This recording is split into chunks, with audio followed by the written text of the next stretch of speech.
जहाँ जब वो पहुंचा, संघ जहाँ मिलन हो गया गुरु के चरणों में, तो उसने जब आने की अपने घर की तरफ रिटर्न करने की कोशिश की, तो वहां आचार्य भगवान ने जिनको लेकर गया था उन्होंने कहा कि बेटा पारस, थोड़ा समय रुक जा, देख मेरे गुरु की चर्या, मेरे गुरु की साधना, मेरे गुरु का तप, उनकी एक बार थोड़ा सा लाभ ले, फिर घर जाना।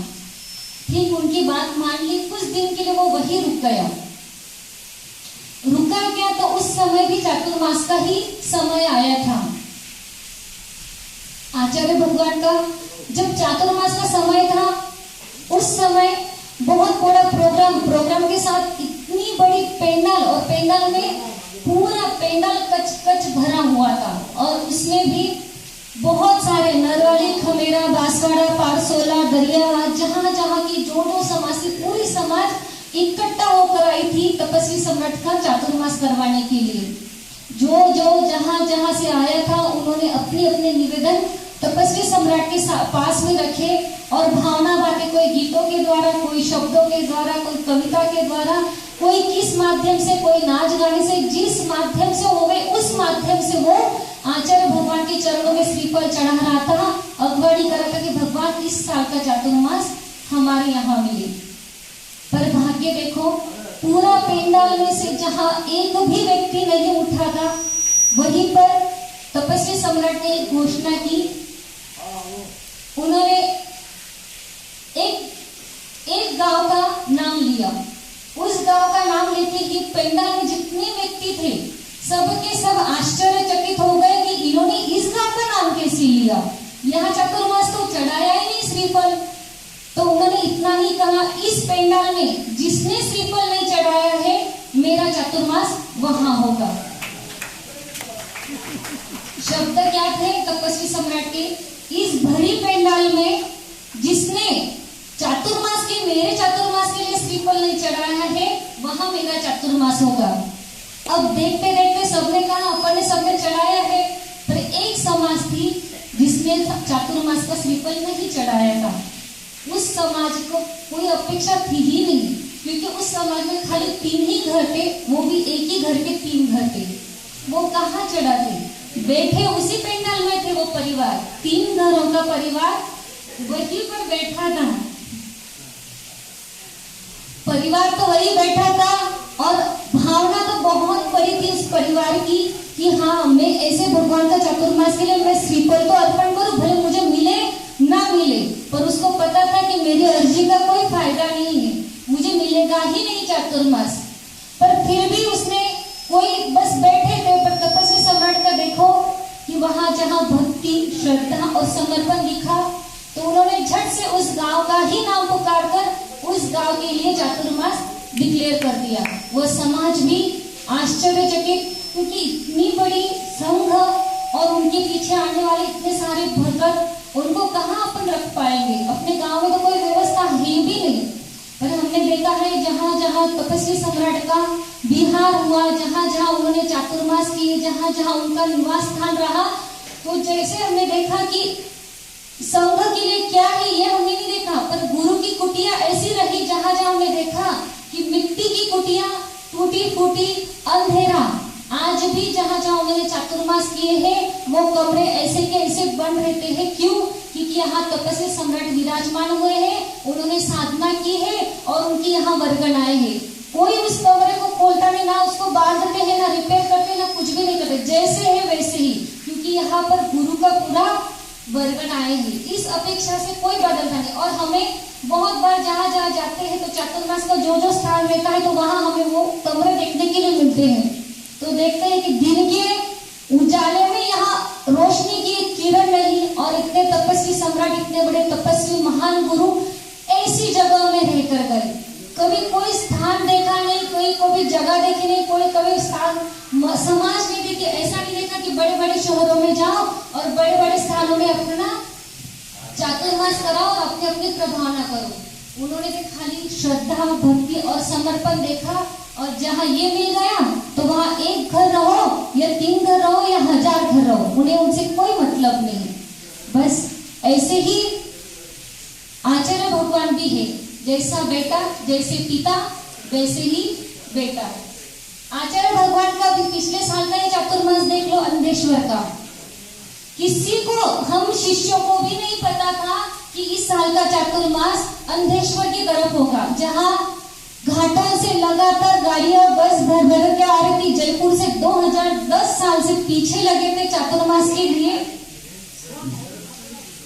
जहां पर घाटोल, पारसोला आदि सभी गांव के जहां निरंतर उनके चरणों में निवेदन किए जाए थे। और वहां पर आचार्य भगवान ने सीपुर का नितिन भैया, जिसने इतनी तैयारी की, कम से कम चातुर्मास के पहले 70 लाख रुपए का उसने रोड रूम सब बनवाया। अपेक्षा उसकी एक ही थी कि आचार्य भगवान का चातुर्मास मेरे यहाँ पर हो गए। पर आचार्य भगवान भी बेटे हैं उनके, कोई अलग थोड़ी ना छवि है। चाहते तो बड़ी बड़ी सिटियों में चातुर्मास कर सकते थे अपनी प्रभावना के हिसाब से, पर प्रभावना नहीं, वहां तो जिन चैत्य का जहां उद्धार होने वाला था, वहां पर उन्होंने सहजता से वहां चातुर्मास के लिए अपनी शीघ्र सम्मति दे दी। ऐसे आचार्य भगवान के हम शिष्य हैं। हमारे लिए बहुत बड़ा गर्व है कि हम ऐसे गुरु के शिष्य हैं, जिन्होंने कहीं अपने गुरु की कोई बात में, किसी बात में कभी कोई पलटकर कोई कार्य न किया हो। और आचार्य श्री ने हमेशा गुरु की आज्ञा, आज भी चातुर्मास भले ही आज तपस्वी सम्राट ना रहे, पर चातुर्मास का आज भी आचार्य श्री अगर कलश स्थापना जहां निवेदन करते वहां पर सम्मति देते हैं, तो तपस्वी सम्राट के कहने पर ही देते हैं। अपनी मन मर्जी आज भी नहीं उनके जीवन में है। आज भी वो अपने गुरु के अंतर मन से याद करते हैं और चातुर्मास के लिए प्रार्थना करते हैं कि किस जगह के लिए मैं चातुर्मास करूं। और आचार्य तपस्वी सम्राट अपने आप उनको आकर आशीर्वाद देकर एक निर्देशन दे जाते हैं, संकेत दे जाते हैं कि चातुर्मास किस साइड करना है। गुरु है तो गुरु ने अपना, शिष्य ने अपना कार्य आज भी कर रहे हैं और गुरु भी अपना कार्य ऐसे ही कर रहे। आज वही बात हमारी, हर साल हमें बहुत खुशी रहती थी, भले हम जाए ना जाए किसी दिन पर शुद्ध पंजी पर बहुत हम डेली जाते थे आचार्य श्री के पास स्टेज पर। बहुत मजा आती थी क्योंकि नाना गांव के लोग आते थे और उनकी जो विनती रहती थी, अर्जी रहती थी, बहुत अच्छे शब्दों में रहती थी, तो मजा आती थी सुनने में। और फिर लगता था कि देखो किसको मिलेगा और किसको नहीं मिलेगा, किसको मिलेगा और किसको नहीं। जैसे आप अभी आपके मन में डावाडोल चल रहा है ना, ऐसे ही हमारे मन में भी चलता था आचार्य श्री के पास में, क्योंकि मजा आती थी आचार्य श्री के पास निवेदन करने वालों की सुनने में। फिर ऐसा वो क्षण गुरु के पास था और वही क्षण आज हम पर आए। हमने कभी नहीं सोचा था कि हम यहाँ बैठेंगे और ये निवेदन के लिए कभी हमें अनुमति देनी पड़ेगी कि कहाँ चातुर्मास करना है। पर समय है, कहाँ किसकी गाड़ी कहाँ अटक जावे और कहाँ किसको कौन से कार्य करने पड़े कोई नहीं बता सकता। फिर भी आज चातुर्मास का घोषणा करनी है। भावना है कि जहाँ दोनों समाज आई है और गुड़ेल वाले समाज ने भी आज अर्जी की है।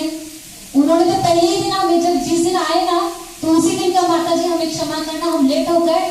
हमारी भावना थी कि हम आपका चातुर्मास यहाँ करवा देते, पर ठीक है, लेट तो नहीं है, पर जो है भावना भाई है तो वो भी कभी पूरी होती ही होती है, भले लेट सही।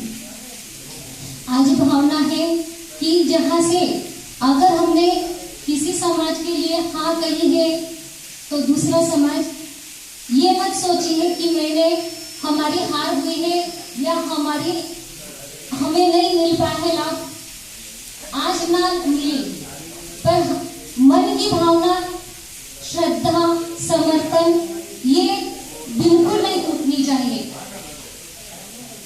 सुनिए,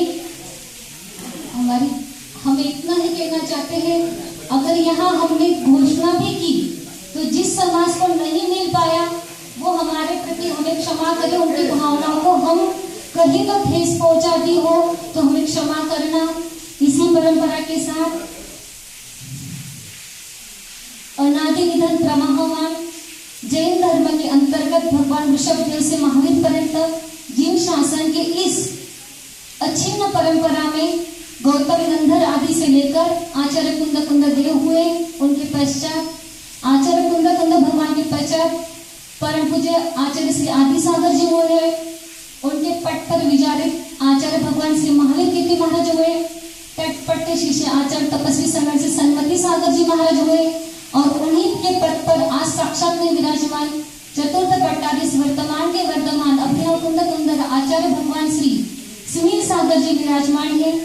उनकी आज्ञा और उनके आशीर्वाद से मेरा चातुर्मास और आज बाल ब्रह्मचारी श्री श्रेया दीदी मेरे साथ जो है, हम दोनों इस साल का चातुर्मास